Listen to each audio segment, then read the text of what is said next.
नमस्कार दोस्तों, बहुत बहुत स्वागत है आपका मध्य प्रदेश के करंट अफेयर्स में। ये 10 से 16 सितंबर तक का करंट अफेयर्स है और इसके पहले जो भी खबरें रही हैं सभी की सभी आपकी कवर कर दी गई थी। और इस सप्ताह में आपको जो एक गैप हो गया है, खबरें नहीं भी रही हैं, मध्य प्रदेश में कोई खबरें नहीं रही क्योंकि मुख्यमंत्री ज़्यादातर कुछ अन्य कार्यों में व्यस्त रहे उनके पिताजी का देहावसान के बाद से, और कोई नई घटनाक्रम ऐसा कुछ हुआ नहीं या कोई सरकार की तरफ से भी कोई ऐसी एक्टिविटीज़, बड़ी एक्टिविटीज़ नहीं हुई जो हमारे करंट अफेयर्स के लिए ज़रूरी रहे।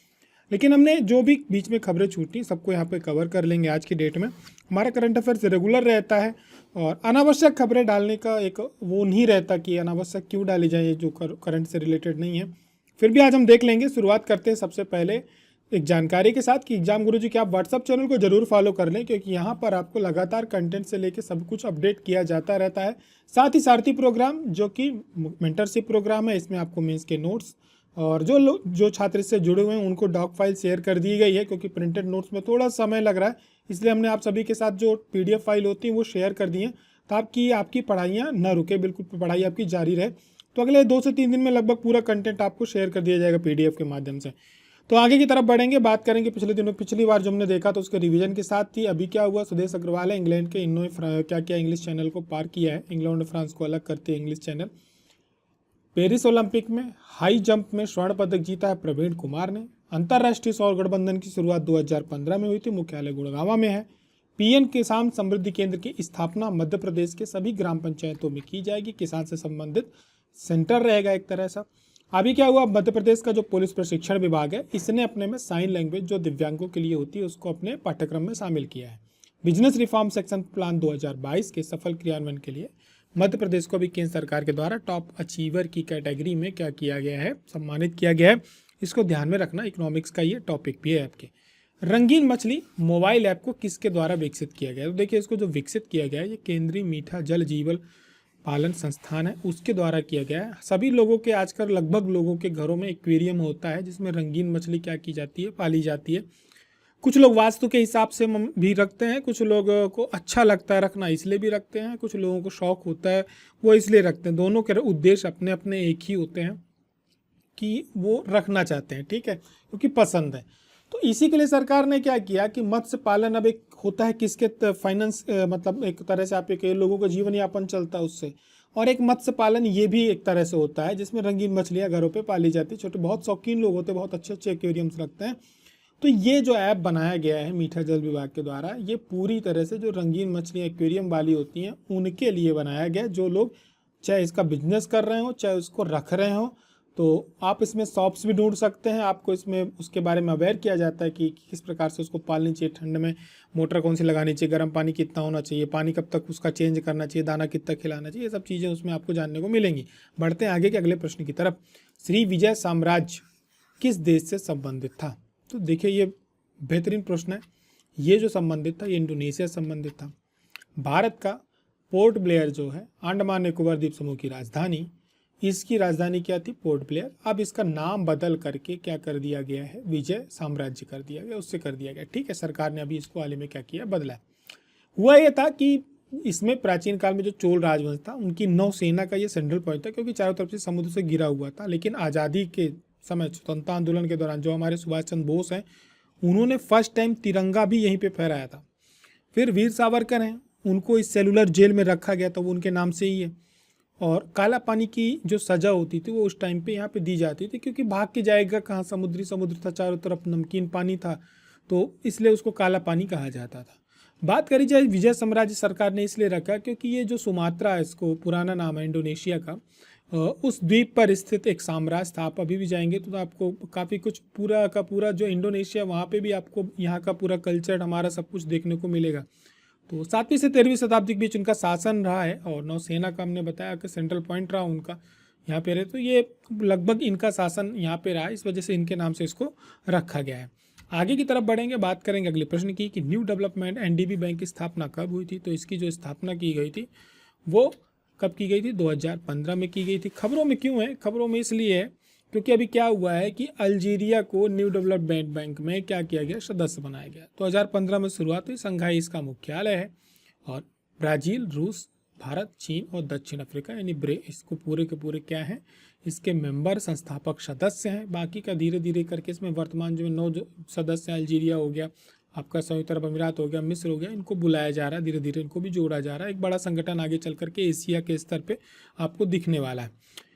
अगला प्रश्न है, मध्य प्रदेश के प्रमुख सूचना आयुक्त एवं सूचना आयुक्तों की नियुक्ति के लिए एक समिति की अध्यक्षता किसके द्वारा की जाती है? देखिए, इसकी जो अध्यक्षता की जाती है मुख्यमंत्री के द्वारा की जाती है। काफ़ी समय से ये जो पद था ये खाली था प्रदेश का। अभी सुप्रीम कोर्ट ने फटकार लगाई थी हाईकोर्ट ने कि क्या कर रहे हो, उसमें पद में क्यों नहीं बैठा रहे किसी को। तो मुख्यमंत्री जी को ध्यान आया कि हाँ भैया हमको इसकी अध्यक्षता करनी है और पद में बैठाना है किसी को, तो उन्होंने अध्यक्षता करी। अब ज़्यादातर जो भी समितियाँ होती हैं इसमें नेता प्रतिपक्ष रहते ही हैं, साथ ही में मुख्यमंत्री या प्रधानमंत्री रहते ही हैं।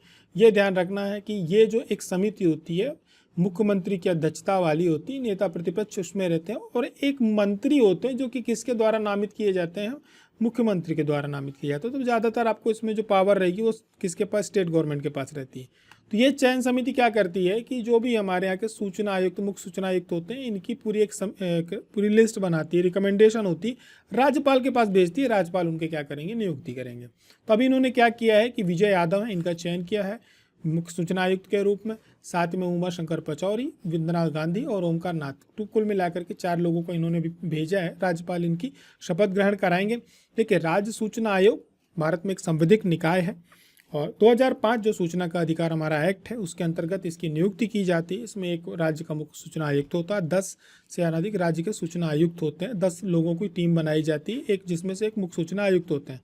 और ये पूरी की पूरी जो क्या कहते हैं समिति होती है, ये जो पूरी की टीम होती है एक सूचना आयोग की, ये जिसमें एक अध्यक्ष, मुख्यमंत्री के रूप में, विधानसभा का विपक्ष के नेता और मुख्यमंत्री द्वारा एक कैबिनेट, ये 3 लोगों की समिति बैठ करके डिसाइड करती कौन क्या क्या रहेगा। फिर वो राज्यपाल को एक भेजती है, सिफारिश भेजती है, राज्यपाल इनकी नियुक्ति कर देते हैं। बस इतनी सी बात होती है, इसको ध्यान में रखना। अध्यक्षता मुख्यमंत्री के द्वारा की जाती है। प्रदेश व जिले और संभागों के पुनरीक्षण के लिए अभी क्या किया है? एक नया परिसीमन आयोग गठित किया गया है।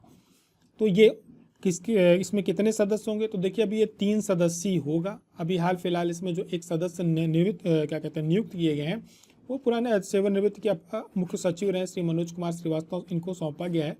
ये क्या है कि हमारे यहाँ की एक विशेष समस्या चल रही है कि कई जिले ऐसे हैं, जैसे आपका जो भिंड का में आता है, मालनपुर है, वो ग्वालियर में लगा हुआ, लेकिन आता संभाग उसका जो है जिला लगता है वो भिंड लगता है। ठीक इसी प्रकार से जितने भी एक इंडस्ट्रियल कॉरिडोर है, विशेषकर जो इंडस्ट्रियल एरिया है, वो जिस शहर से पास है उस जिले में न सम्मिलित होकर के उनका जो संभागीय मुख्यालय है वो दूसरा जिला है जो कि उससे 50 से 60 किलोमीटर दूर है, कई तो 110 किलोमीटर दूर है, उनका वो मुख्यालय है और पास में वो दूसरे जिले के हैं। तो इसकी वजह से क्या हो जाता है कि जो भी कोई इंडस्ट्री खड़ी करना चाहता है या वहाँ कुछ जाना चाहता है तो उसको बहुत लंबी दूरी तय करनी होती है, यात्रा उसकी बहुत लंबी हो जाती है, क्योंकि हर सारे काम उसके मुख्यालय से होते हैं।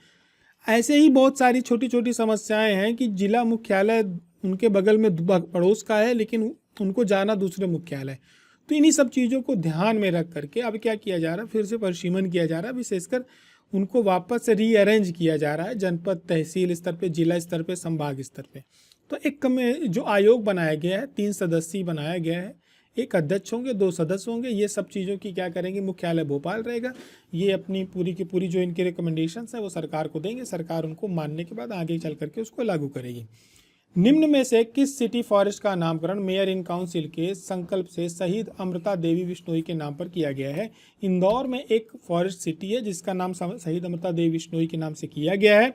अभी इनकी मूर्ति का उद्घाटन मुख्यमंत्री के द्वारा किया गया। देखिए, जो शहीद अमृता देवी के नाम से पर्यावरण के क्षेत्र में एक पुरस्कार भी दिया जाता है, इस वजह से उनकी थोड़ी डिटेल्स आपको यहाँ पे दी जा रही हैं।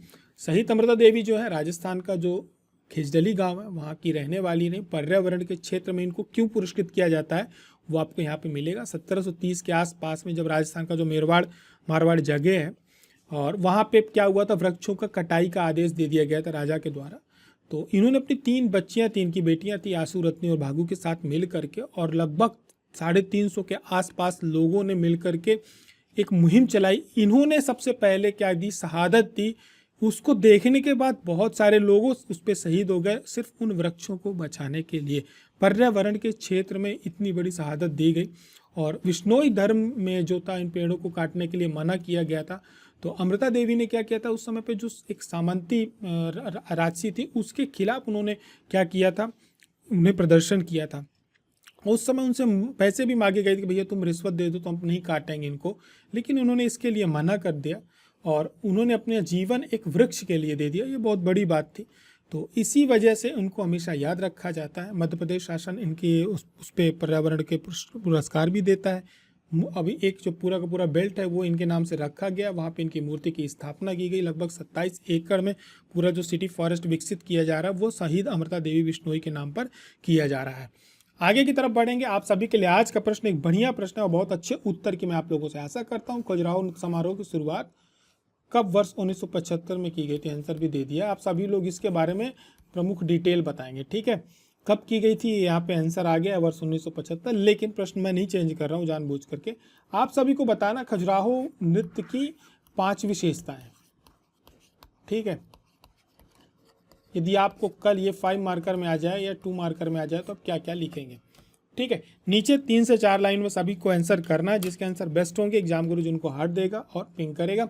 हमारी और आपकी मुलाकात फिर अगले करंट अफेयर्स में होती है। तब तक अपना ध्यान रखें। जय हिंद, जय भारत।